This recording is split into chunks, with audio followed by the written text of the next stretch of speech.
ہمارے ایک بڑے پیارے محبوب قاری جنہوں نے پوری دنیا میں قرآن حکیم کی قرات کی محبت لوگوں کے دلوں میں ڈالی، لاکھوں لوگوں کے دلوں میں نہیں، کروڑوں لوگوں کے دلوں میں، مشاری راشد حفظہ اللہ تعالی۔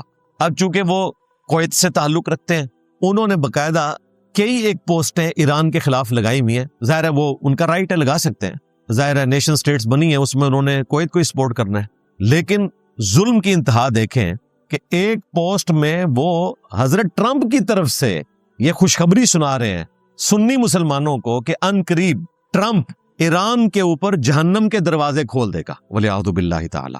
اور وہاں پہ وہ مسلمان ہیں جنہوں نے اپنا سپریم لیڈر سنیوں کے پیچھے شہید کروا لیا۔ فلسطین میں 90% سنی ہیں اور ان میں سے بھی میجورٹی اہل حدیث سلفی جو شیعہ کو مسلمان ہی نہیں سمجھتے اور غالی شیعہ ان کو مسلمان نہیں سمجھتے، اس کے باوجود ایران کے سپریم لیڈر نے شہادت پیش کر دی غزہ کے مسلمانوں کے حق میں۔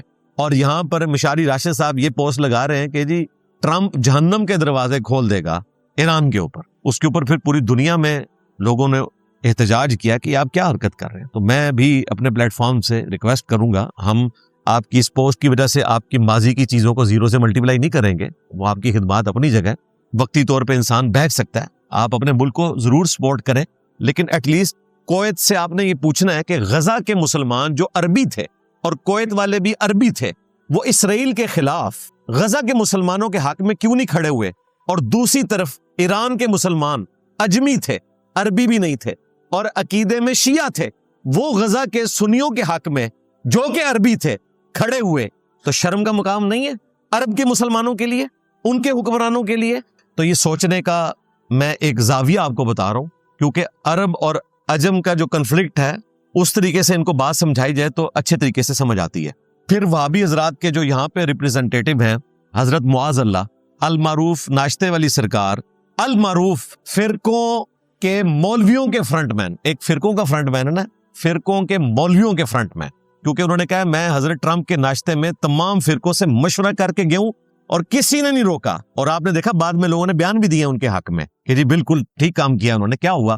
اسلام کا مقدمہ پیش کرنے کے لیے گئے ہیں، اور وہ مقدمہ آج تک ہمارے سامنے نہیں آیا کہ وہ کون سا مقدمہ انہوں نے پیش کیا، اور ابھی تو میرے پاس اندر کی خبر آئی ہے، وہ بڑی خطرناک ہے۔ ان کے ایک قریبی بندے نے بتایا، میں اس کا نام ڈسکلوز نہیں کروں گا ادروائز اس کے پیچھے پڑ دیں گے یہ، کہ یہ حضرت ٹرمپ کے ناشتے میں ان کے بلانے پہ نہیں گئے، انہوں نے ریکویسٹ کی ہے، کئی ڈالرز پے کیے ہیں کہ ہمیں انویٹیشن کارڈ بھیجا جائے، لو سامو جی۔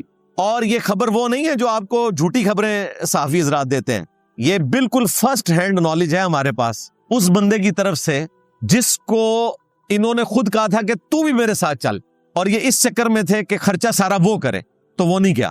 ایک تو اس نے اپنے پیسے بچائے، دوسرا اسے یہ تھا کہ بعد میں گالیاں کھانی پڑے گی، اور یہ بات اس نے خود بتائی اور ہم تک پہنچ گئی۔ اب وہ بندہ کون ہے؟ ایک سے زیادہ لوگ ہیں جن کو اس نے کہا ہوا ہے، تو انہی میں سے ایک نے ہمیں بتا دیا۔ اور دیکھیں کہتے ہیں مجھے سلیکٹ کیا انہوں نے، اپنے آپ کو خود سلیکٹ کروایا ہے، اور فخریہ وہ جو ہے نا اپنا کارڈ ڈسپلے کر رہا تھا جانے سے پہلے۔ پھر جو میم بنی ہے نا سائل ادیم بھائی کے ساتھ، وہ بالکل درست بنی ہے۔ اچھا آپ تھے وہ؟ ہاں، میرا خیال ہے اس سے بہترین کوئی میم ہی نہیں بن سکتی۔ اور وہ سائل بھائی نے کوئی ایکٹنگ نہیں کی، میری ان سے بات بھی ہوئی اس ٹاپک کے اوپر، انہوں نے کہا کہ واللہ انڈائریکٹلی بات ہوئی وجاد بھائی کے تھرو کہ مجھے نہیں پتا تھا کہ یہی وہ بندہ تھا، کیونکہ شکلیں بھی انسانوں کی ملتی جلتی ہیں نا، ہم لوگوں کو بھی نہیں پتا چلتا کیڑا وڈا ہے کیڑا چھوٹا ہے، لیکن ایک میں دس دینا جڑا سارا تو وڈا ہے نا وہ ہے جڑا قید ہو جاتا ہے رمضان وچ۔ ہاں، سب تو وڈا ہو جے وچ والے جڑے نے وہ وشکارلے نے، یہ چھوٹا ہوا ہے جڑا گیا سی ناشتے تھے جا۔ تو یہ خود سے سلیکٹ ہوا ہوا ہے اور کہتا نہیں مجھے انہوں نے سلیکٹ کیا ہے، یعنی آپ اندازہ کریں۔ اچھا اب وہ کہہ رہے ہیں کہ جی وہ ناشتہ تو اس جنگ سے پہلے تھا، چلو جی اب جنگ کے بعد ہو گیا تو اب ناشتے کو ڈیفینڈ کیوں کر رہے ہو؟ اور غزہ کے مسلمان تو پچھلے آلموسٹ 2-2.5 سال سے گاجر مولی کی طرح قتل ہو رہے ہیں اور پچھلے 80 سال سے تکلیف کاٹ رہے ہیں۔ 100 سال پہلے تو تم نے وہ ناشتہ نہیں کیا، تمہیں نہیں پتا تھا کہ یہ لوگ کون ہیں؟ ہاں، اگر حکومت کی طرف سے آپ کو بھیجا جاتا تو اس میں آپ کے ساتھ کھڑا ہوتا کہ اسٹیٹ جو ہے وہ اگر اپنا ریپریزنٹیٹو بنا کے کسی کو بھیجتی ہے تو ظاہر ہے اسٹیٹ کے تو تعلقات اپنے ہوتے ہیں، اس میں بالکل گنجائش نکلتی ہے اور اس میں اپنا مقدمہ رکھنا چاہیے، لیکن آپ کس کیپیسٹی میں گئے تھے؟ ذاتی کیپیسٹی میں۔ اور یہ جو میں نے آپ کو راز کی بات بتائی کہ یہ سلیکٹ خود ہوا ہے پیسے دے کر، ڈالرز دے کر، تاکہ میری ذرا دنیا میں عزت افزائی ہو جائے، اور وہ الحمدللہ ہوئی ہے، اور ابھی اگر توبہ نہ کی تو آخرت کی عزت افزائی ابھی باقی ہے، یہ ذہن میں رکھیے گا۔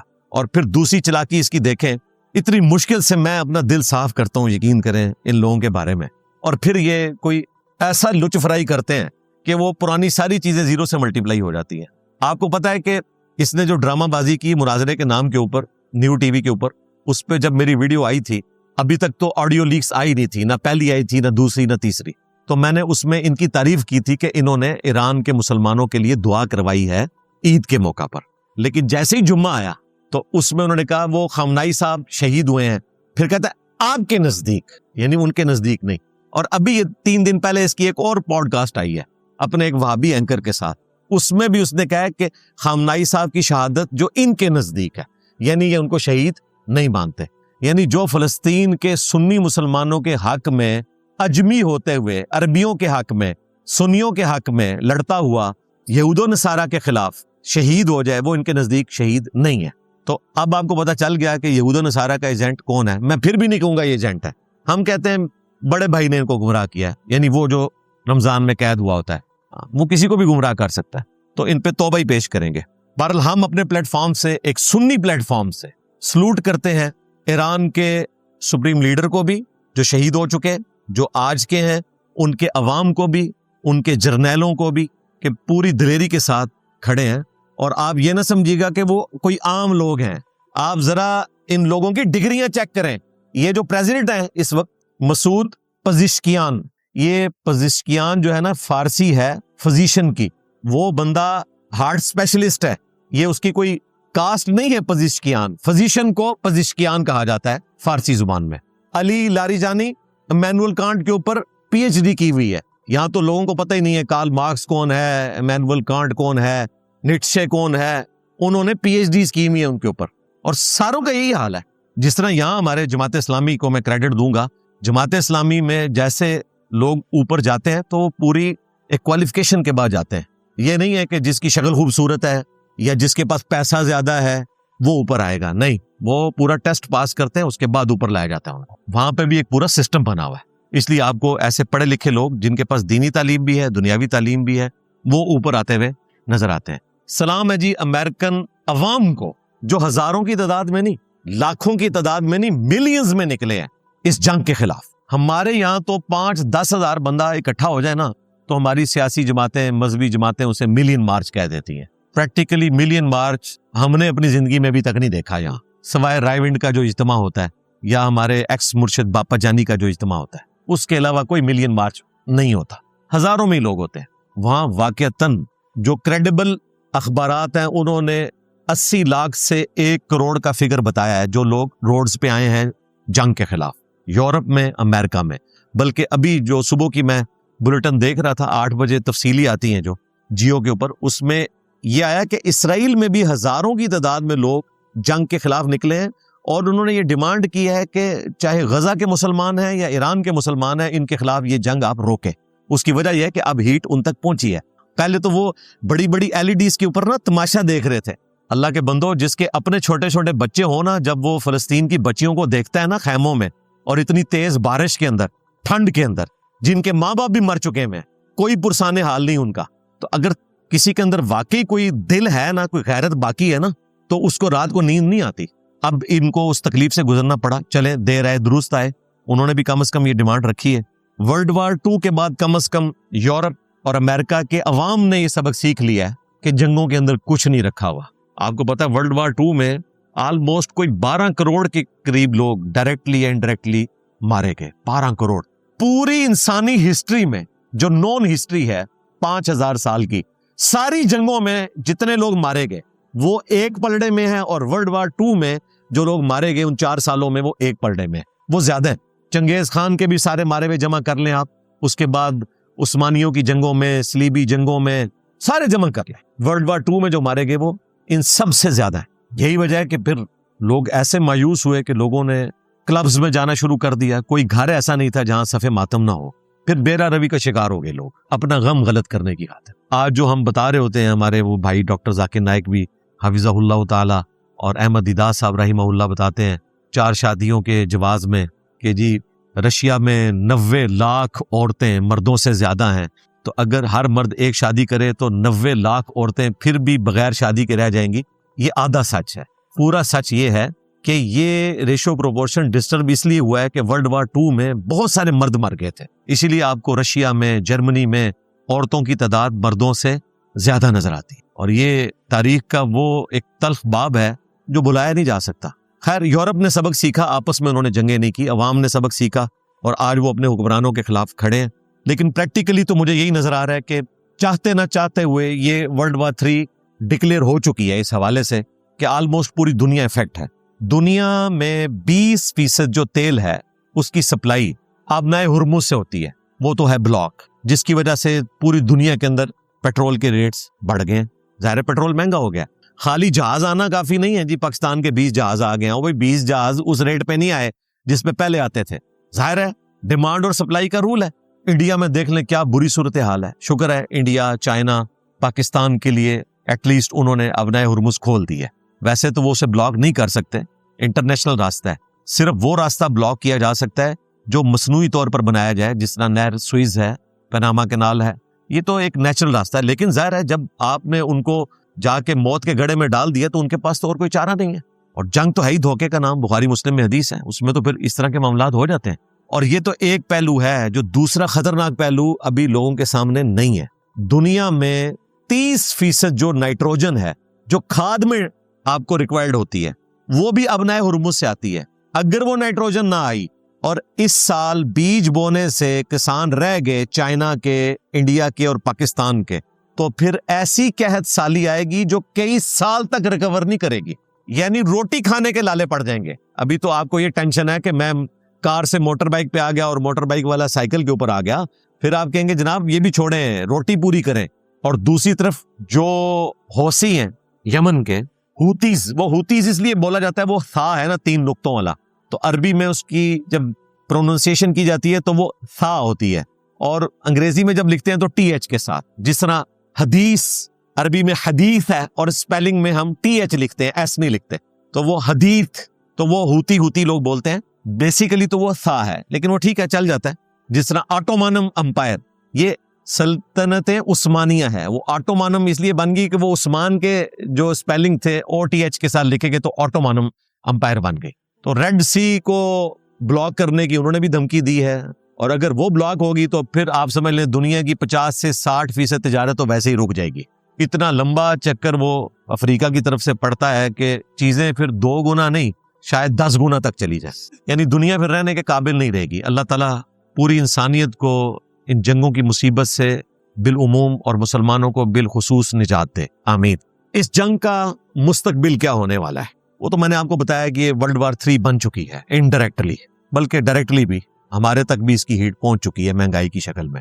پاکستان کو تو اس معاملے میں زیادہ تکلیف سے وقت گزارنا پڑ رہا ہے۔ یو اے ای نے بھی اپنا قرضہ واپس مانگ لیا ہے۔ اب یہاں پر چند بھولے بھالے لوگ یو اے ای کو گالیاں دے رہے ہیں، یعنی ایک انہوں نے آپ کو قرضہ دیا، 30 سال بعد وہ واپس مانگ رہے ہیں، یار ابھی بھی نہ واپس مانگے۔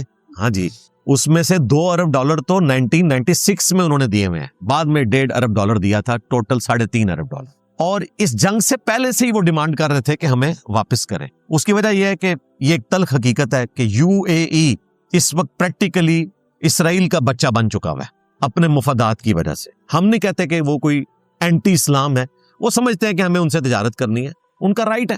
اگر کسی کو یہ بات بری لگتی ہے تو آپ کے جو مہاتما ہے نا، رجب طیب اردگان، جن کو آپ امت مسلمہ کا اوریجنل لیڈر سمجھتے ہیں، ان کا جو ملک ہے نا ترکی ہے، اس نے اسرائیل کو تسلیم کیا ہوا ہے کئی سال سے اور تجارت بھی کرتے ہیں، لیکن وہ امت مسلمہ کا لیڈر ہے ابھی تک، تو یو اے ای کو بھی حق حاصل ہے، وہ بھی تسلیم کر لے۔ رہا ہمارا معاملہ تو ظاہر ہے ہم تو سمجھتے ہیں کہ یو این او کے تحت جب تک فلسطین کو الگ سے ریاست نہیں تسلیم کیا جاتا اور وہاں کے مظلوم مسلمانوں کی داد رسی نہیں ہوتی، اس ناجائز ملک اسرائیل کو ہم تسلیم کرنے کے لیے تیار نہیں ہے۔ ہم 2 اسٹیٹ سولوشن کو مانتے ہیں۔ یہی وجہ ہے کہ آپ دیکھیں محمد بن سلیمان، حالانکہ مسلمانوں کی گالیاں اسے کھانی پڑتی ہیں، لیکن یہ بات ماننی پڑے گی کہ غزہ کے مسئلے میں، فلسطین کے مسئلے میں سعودیہ کا سٹانس بالکل درست ہے۔ حضرت ٹرمپ کے سامنے بھی اس نے 2 اسٹیٹ سولوشن کی بات کی ہے، حالانکہ ان کے لیے یہ گالی ہے، اور یہی بیسیکلی بون آف کنٹینشن بنا ہوا ہے کہ پاکستان کا جو اختلاف بن گیا ہے یو اے ای کے ساتھ، کیونکہ سعودیہ جو ہے وہ اسرائیل کو تسلیم نہیں کرنا چاہتا، اور اس کے پیچھے ریزن یہ ہے کہ وہ نہیں چاہتے ان کے ملک میں بغاوت ہو، کیونکہ عربی تو پسند نہیں کرتے اس چیز کو۔ عرب کے مسلمان تو ظاہر ہے فلسطین کے حق میں، دوسری طرف UAE سمجھتا ہے کہ ہم اسرائیل کے ساتھ تجارت کریں تو ہم اپنے معاملات کو آگے لے کے چل سکتے ہیں. لیکن پاکستان کے دونوں ہی محسن ہیں. یہ میں اپنے پلیٹ فارم سے اس لیے بات کر رہا ہوں، ہو سکتا ہے یہ میری بات حکومتی بڑوں کو بری لگے، اسٹیبلشمنٹ کو بری لگے، لیکن میں ریالٹی آپ کو بتاؤں گا کہ باوجود اس کے کہ UAE نے قرضہ واپس مانگ لیا ہے، ان کا رائٹ تھا، ہمیں ایٹ لیسٹ اس حوالے سے ان سے کوئی گلہ شکوہ نہیں ہے کہ انہوں نے کوئی ہمارے ساتھ زیادتی کا معاملہ کیا ہے. آج بھی وہ ہمارے محسن ہیں. آپ کو اندازہ نہیں ہے کہ 19 لاکھ کے قریب لوگ اس وقت 2 ملین UAE کی ریاستوں میں پاکستانی نوکریاں کر رہے ہیں. انہوں نے ان کو نہیں نکالا. اگر دشمنی پہ اترتے تو ان کو گھر واپس بھیج دیتے، اور یہاں پھر آپ جو ہے نا وہ نیچے دیکھیں تو سونا، اوپر دیکھیں تو سونا، ان کا گھر کا خرچہ چلا لیتے. سعودی عرب میں بھی 22 لاکھ کے قریب ہے. ہمارے لیے تو دونوں امپورٹنٹ ہیں. اس وقت اوورسیز پاکستانی 1 کروڑ 20 لاکھ ہیں. ان میں سے آدھے، بلکہ آدھے سے بھی زیادہ، 60 سے 70 لاکھ ان عرب ملکوں میں، UAE، کویت، قطر اور سعودی عربیہ. لہٰذا سوشل میڈیا کے اوپر کوئی اس حوالے سے چیز کرنے کی ضرورت نہیں ہے. انہوں نے نیکی کی اور وہ نیکی ان کے گلے نہ اس طریقے سے ڈالیں کہ انہوں نے آپ کو قرضہ دیا تھا تو اب 30 سال بعد اگر انہوں نے مانگ لیا تو کوئی ایسا مسئلہ نہیں ہے. اور پاکستان اب اس پوزیشن میں ہے بھی، انشاءاللہ دے لے گا. پاکستان اس حوالے سے بھی تکلیف میں ہے کہ سعودی عرب کے اوپر 1000 سے زیادہ اٹیک ہو چکے ہیں ایران کے. جی 1000 سے زیادہ. UAE کے اوپر 2200 اٹیک کر چکا ہے ابھی تک ایران. چلیں UAE کا معاملہ تو الگ سے، لیکن سعودیہ کے ساتھ تو پاکستان کا ڈیفنس ٹریٹی ہے. پاکستان نے ایک دفعہ بھی سعودیہ کی طرف سے جواب نہیں دیا ایران کو. الٹا سعودیہ کو بھی ٹھنڈا کر کے رکھا ہوا ہے کہ یار یہ وقت نہیں ہے آپس میں لڑنے کا. ادروائز سعودیہ کے لیے کوئی مشکل نہیں تھا ایران کو جواب دینا. 1000 حملوں کا جواب 100 حملوں سے تو دیا جا سکتا تھا. تو پاکستان کی یہ فورن پالیسی اس حوالے سے میں سمجھتا ہوں زبردست ہے کہ ایٹ لیسٹ سعودی عرب کو روک کے رکھا ہوا ہے. اور کچھ فالس فلیگ آپریشنز بھی ہو رہے ہیں. ایران کہتا ہے ہم نے حملہ نہیں کیا، تو ظاہر ہے پھر اسرائیلی کروا رہا ہے. وہ چاہتا ہے کہ لڑیں مسلمان آپس میں، لیکن کچھ یہ کر بھی رہے ہیں. اور ایران پہل بھی نہیں کرتا، سوائے جو فوجی اڈوں کے اوپر حملے کیے، پہل وہ کرتے ہیں. یونیورسٹی پہ حملہ کیا انہوں نے بھی، ان کے ریسرچ سینٹر کے اوپر حملہ کیا. انہوں نے ان کے انرجی سیکٹر پہ اس وقت حملہ کیا جب امریکہ نے تیل کی تنصیبات کے اوپر حملہ کیا. اور اب انہوں نے بتا دیا کہ آپ نے ہمارا پل توڑا. تو بحرین اور سعودیہ کو جو ملانے والا پل ہے اتنا بڑا سمندر کے اوپر، ویری بیوٹیفل برج، ٹرمپ صاحب کی لینگویج میں، وہ انہوں نے اس کی شکل دکھا دی ہوئی ہے، پوسٹ پہ لگا دی ہے کہ بڑا خوبصورت برج ہے. یعنی اگلی گل آپ سمجھ جاؤ. تو ان کے لیے مسئلہ تو کوئی نہیں ہے. لیکن دکھ کی بات یہ ہے کہ دونوں طرف مسلمان مر رہے ہیں اور باقی مسلمان ہم تماشا ہی دیکھ رہے ہیں. ظاہر سے زیادہ کیا کر سکتے ہیں؟ بڑے ہی جنگ رکوا سکتے ہیں، اور اس میں بھی عربی اگر کوشش کریں تو جنگ رک سکتی ہے. ادروائز یہ جنگ مجھے کوئی آسانی سے رکتی بھی نظر نہیں آ رہی. اور دیکھیں کہ مذہبی ٹچ اسرائیل کے لوگ کیسے استعمال کر رہے ہیں. وہاں پہ جو ان کے ایک ایکس پرائم منسٹر ہیں یا کوئی وزیر ہیں، انہوں نے کہا کہ جی اب یہ وقت آ گیا ہے کہ اسرائیل جو ہے وہ ذوالقرنین جو بادشاہ تھا سائرس، اس نے جو یہودیوں کے ساتھ نیکی کی تھی کہ نیبوکیڈ نظر ان کو قیدی بنا کے لے گیا تھا عراق میں، اور ذوالقرنین بادشاہ نے ان کو آزاد کروایا تھا اور انہوں نے اپنا سیکنڈ ٹیمپل تعمیر کیا تھا، جس کو بعد میں رومن امپائر نے گرا دیا ٹائٹس نے حملہ کر کے. تو ذوالقرنین بادشاہ یہودیوں کا اتنا بڑا محسن ہے، اور آج وہ احسان اتارنے کا وقت آ گیا ہے کہ ہم ایران کے مسلمانوں کو بھی آزادی دلوائیں، جس طرح کے یہودیوں کو آزادی دلوائی تھی ایران کے ایک بادشاہ نے، ذوالقرنین نے. اندازہ کریں، حالانکہ ایران کے مسلمان جو ہیں وہ تو آلریڈی اپنی اسی رجیم کے ساتھ کھڑے ہوئے. ہونا تو چاہیے تھا کہ یہ کہتے کہ ہم فلسطینیوں کو اس طرح آزادی دیں جس طرح اس وقت ذوالقرنین بادشاہ نے یہودیوں کو آزاد کیا تھا. تو اس قسم کے مذہبی ٹچ چلا رہے ہیں ساری طرف سے. لیکن اس میں ایک پازیٹیو چیز یہ ہے کہ ایٹ لیسٹ سنی شیعہ عوام ایک ہو گئے ہیں. مولوی بھی چند ایک ہی ہے نا، حضرت معاذ اللہ جیسے چند ایک لوگ ہی ہیں. ادروائز اس وقت اوور آل جو ہے وہ سنی شیعہ ایک ہوئے میں. ذرا سی کوئی ایران کے خلاف بات کرتا ہے تو دوسرے مسلمان اس کو شٹ اپ کال دیتے ہیں. اتنا بڑا خیر اس جنگ سے نکلا ہے. یعنی وہ اتحاد امت جو ہم پچھلے 1200 سال سے نہیں کروا سکے، ان کی ظلم پر مبنی جنگ نے وہ اتحاد امت لیول کے اوپر کروا دیا. اب مجھے بتائیں، جو لوگ یہ کہتے تھے کہ یہ جناب ایران تو خود اسرائیل کا ایجنٹ ہے، اور وہ حاکم نواز جنگوی کہتا تھا کہ جی میری قبر پہ آ کے تھوک دینا، پیشاب کرنا اگر کبھی اسرائیل نے حملہ کر دیا ایران کے اوپر، یہ ان کے ایجنٹ ہے. تو میں نے تو ابھی تک کوئی ویڈیو نہیں دیکھی کہ کسی نے جا کے ان کی قبر کے اوپر اس مٹی کو زرخیز کیا ہو اور کرنا بھی نہیں چاہیے. مسلمان کی قبر کا احترام ہونا چاہیے. اگرچہ انہوں نے یہ وصیت کی تھی, لیکن بس ان کے لیے یہی کریں کہ اللہ تعالیٰ آخرت میں ان کے ساتھ وہی معاملہ کرے جس کے وہ حقدار ہیں, جو ادھر یہ سنی شیعہ فساد کروا کے گئے ہیں وہ. تو آج ایران کے مسلمانوں نے, ان کے بڑوں نے قربانی دے کے بتا دیا کہ مظلومین کے ساتھ کون کھڑا ہوا ہے. اور اللہ کا شکر ہے کہ مجھے تو اس تکلیف سے اللہ نے نکالا نا, کہ کل تک مجھے کہتے تھے یہ ایران کا ایجنٹ ہے جی, یہ رافضیوں کا ایجنٹ ہے جی. آج پوری دنیا کے سنی جو ہیں وہ شیعہ کے ایجنٹ بنے ہوئے ہیں. لو سامو, میں نہیں ان کو کہوں گا کہ آپ ایجنٹ ہیں. مجھے کبھی وسوسہ بھی نہیں آئے گا کہ اگر کوئی سنی آج کسی شیعہ کے حق میں پوسٹ کر رہا ہے تو اس نے شیعہ کے عقائد بھی مان لی ہیں. نہیں, ہمارے لیے جو خلفائے راشدین کا مقام ہے, اہل البیت کا مقام ہے, صحابہ کرام کا مقام ہے, وہ اپنی جگہ رہے گا. اس عقیدے سے ہمیں کوئی نہیں ہٹا سکتا. رہا جو ہمارے درمیان کامن بانڈ ہے وہ بھائی اللہ, رسول, قرآن, حرمین, یہ کامن بانڈ ہے ہمارے. باقی جو شخصیات کے نام کے اوپر لوگوں نے بانٹ لیا, یہ بعد کی چیز ہے. اصل چیز یہی ہے, توحید درست ہو, ختم نبوت کا عقیدہ درست ہو, قرآن کو محفوظ مانے, باقی ساری چیزیں ثانوی ہیں بھائی. یہ بنیادیں ہیں اسلام کی. ان پہ اختلاف ہو سکتا ہے, وہ تو سنیوں میں آپس میں اختلاف ہے. کیا بریلوی اہل حدیث کو مسلمان سمجھتے ہیں؟ سورہ دے سور بندے نے. اور اہل حدیث وہ کہتے ہیں کہ جی بریلوی مشرکین عرب سے بھی بدتر ہے. وہ کہتے ہیں مشرکین عرب تو جا کے سمندروں میں اللہ کو پکارتے تھے, یہ سمندروں میں بھی کہتے ہیں کہ یا باول حق بیڑا تک, یا معین الدین چشتی پار لگا دے کشتی. ہاں ظاہر ہے. تو سنی آپس میں کون سا ایک دوسرے کو مسلمان سمجھے ہوئے ہیں بھائی؟ علمی اختلاف کریں, ایک دوسرے کی اصلاح کی کوشش کریں, بس ہمارا تو پوائنٹ آف ویو یہی ہے. باقی اللہ تعالیٰ ایران کو اس تکلیف سے نکالے. تو ہم تو ریکویسٹ کریں گے کہ اس کے بعد مڈل ایسٹ کا جو چیمپئن ہے وہ پھر, یعنی مڈل ایسٹ کا انڈرٹیکر جو ہے, ہک ہوگن ہمارے زمانے میں ہوتا تھا, تو وہ ایران ہی ہوگا. اس کے بعد ایران نے کسی پابندی کا کوئی خیال نہیں رکھنا. یعنی اس کے بعد جو مٹی پلید ہو جانی ہے ان کی, ایران نے پھر کیا سمجھنا ہے, بلکہ ایران کو پوچھ کے پھر بیسز بنیں گی. پہلے ایران کے ساتھ ایگریمنٹ ہوگا کہ جی ہم یہ 13 بیسز جو بنائے ہوئے ہیں عرب کنٹریز میں, آپ کی طرف سے اجازت ہے, یہ نہ ہو کہ آپ حملہ کر دیں. ہاں پابندیاں تو اب گئیں, پابندیاں تو بڑھ گیا. ہاں تو ہم ریکویسٹ کریں گے اپنے بڑوں سے, یقیناً وہ ہم سے زیادہ سمجھدار ہیں, کہ پھر ایران سے ریکویسٹ کریں کہ جو 8 روپے لیٹر پیٹرول آپ کے ملک میں ہے, اگر ہمارے ملک میں بھی آئے 8 روپے لیٹر, تو پاکستان کہاں سے کہاں پہنچ جائے. وہ گیس جس کے پیچھے ہم ذلیل ہوتے ہیں اور اتنی مہنگی خریدنی پڑتی ہے پھر بھی نہیں ملتی, ہمیں اتنی سستی ملے, تو پاکستان کی اکانومی کہاں جائے گی. اور انشاءاللہ اللہ تعالیٰ ایران کو سرخرو کرے تو یہ سب کچھ ہوگا. اب ایران کو پتہ چل گیا ہے کہ ہمارا دوست انڈیا نہیں ہے, پاکستان ہے جو مشکل وقت میں ہمارے ساتھ کھڑا ہوا ہے. اگرچہ انڈیا کے ساتھ ان کی تجارت کا معاملہ ہے وہ چلے. خامنائی صاحب اس زمانے میں بھی جب یہ ایران اور انڈیا کا آپس میں کاروبار کا معاملہ تھا, چاہ بہار کے حوالے سے گوادر کے مقابلے پر, کشمیر کے معاملے میں ہمیشہ خامنائی صاحب پاکستان کے ساتھ کھڑے رہے شروع سے. جس طرح کے انڈیا کی جو ڈکلیئر پالیسی ہے وہ اسرائیل کے خلاف فلسطینیوں کے حق میں ہے. UN میں ہمیشہ انڈیا فلسطین کے حق میں کھڑا ہوا ہے. کتنی حیران کن بات ہے. اور آج دیکھیں اسرائیل کی گود میں بیٹھے ہوئے, لیکن جب فلسطین کی باری آئے گی وہ غزہ کے مسلمانوں کے ساتھ کھڑے ہوتے ہیں. وہ کھڑے کیا ہوتے ہیں, بس ایک مورل سپورٹ ہی ہوتی ہے نا, وہ کھڑے ہوں بیٹھے ہوں لیٹے ہوں برابر ہی ہے, مورل سپورٹ ہی ہوتی ہے. اس وقت جو صورتحال ہے, سٹارٹ ہی میں آپ کو پتہ ہے کہ کئی ایک ان کے جرنیل بھی شہید ہوئے, سائنٹسٹ بھی شہید ہوئے. ہم کافی مایوس تھے کہ معاملات آگے کیسے چلیں گے, لیکن اللہ کا شکر ہے کہ معاملات بہتری کی طرف جا رہے ہیں. جس طرح کہ ورلڈ وار 2 میں پورے فرانس کے اوپر قبضہ کر لیا تھا جرمنی نے, اور فرانس تو تباہ ہو گیا تھا.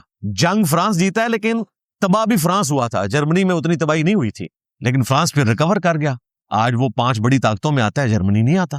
اسی لیے جو ان کے پریزیڈنٹ نے وہ ایکس پہ بیان جاری کیا تھا غالباً, یا ان کے وزیر خارجہ نے, کہ ہم تو ریکور کر جائیں گے لیکن آپ کی ساکھ اب ریکور ہونے والی نہیں ہے, کیونکہ جو آپ نے ہمارے ساتھ ظلم کیا, ہم پہ ایک زبردستی کی جنگ مسلط کی, ہم آپ کے ساتھ ڈیل کرنے پہ بھی راضی تھے, ابنائے ہرمز بھی کھلا ہوا تھا, اس کے باوجود آپ نے زبردستی ایک ناحق ہمارے اوپر جنگ مسلط کر دی. تو اب ظاہر ہے اس کا مزہ چکھ رہے ہیں. روزانہ 1.5 سے 2 ارب ڈالر کا نقصان ہو رہا ہے جی, 1.5 سے 2 ارب ڈالر. ہم 1 ارب ڈالر کے لیے ترستے ہیں IMF کے سامنے, اور وہ بھی ہمیں قسطوں میں ملتا ہے. اور امریکہ کا روزانہ کا اتنا نقصان ہو رہا ہے. کتنے طیارے ان کے گر چکے ہیں, F-35, F-15, A-10 ہیلی کاپٹر بھی, اور آج کل وہ اپنا پائلٹ تلاش کرتے پھر رہے ہیں جس کی گرفتاری کی قیمت 2 کروڑ روپیہ پاکستانی رکھ دی ہوئی ہے ایران نے. دعا کریں پکڑا جائے. ہاں یہ بہت بڑا گیم چینجر معاملہ ہوگا اگر یہ زندہ پکڑا جاتا ہے اور ایران پکڑ لیتا ہے. پھر ظاہر ہے کہ ان کو نیگوشیشن کرنی پڑے گی. وہاں تو اتنا پریشر بلٹ ہو جانا ہے, ظاہر ہے وہاں پہ عوام ٹیکسز دیتی ہیں 40%, تو اپنے حکمرانوں کے اوپر زور بھی لگاتے ہیں. تو یہ جو کچھ اس وقت جنگ کی صورتحال ہے, 3 جرنیل چینج ہو چکے ہیں, آپ کو پتا ہے. رجیم چینج انہوں نے کروانی تھی ایران میں,